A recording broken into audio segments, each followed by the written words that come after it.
This Garage Files truck looked like the kind of deal everybody wants to find. The photos were clean, the price was low enough to feel urgent, and the seller had the same line every marketplace buyer has heard before. Nothing major, just need it gone.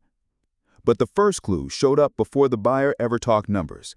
The seats looked perfect. The wiring told a different story. At first, the truck did the usual used truck routine. It started, it idled, and it looked decent from 10 feet away. The seller kept pointing out the good stuff: tires, interior, recent parts, and how many people had already messaged about it.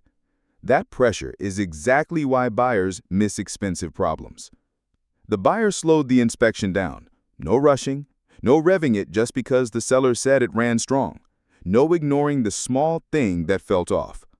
The red flag was green corrosion inside connectors under the dash.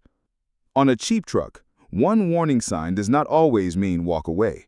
But it does mean you stop trusting the story and start checking the evidence. That meant looking past the listing photos. It meant checking the dash, the fluids, the body lines, the wiring, and the parts of the truck nobody takes pictures of.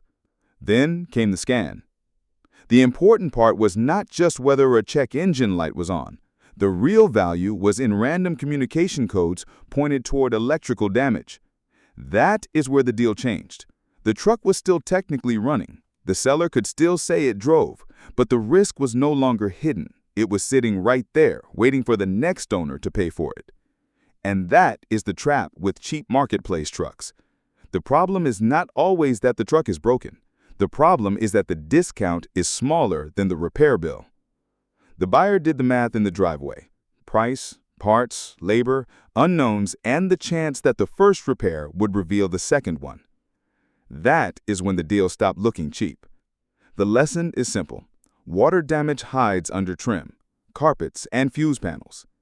If a seller gets impatient while you inspect, that tells you something. If a truck only looks good from the angle in the listing, that tells you something. And if one small clue keeps bothering you, do not talk yourself out of checking it. In this case, clean upholstery was not worth chasing electrical ghosts. So the buyer walked, and sometimes the best truck deal is the one you leave sitting exactly where you found it. Would you have bought it or walked away?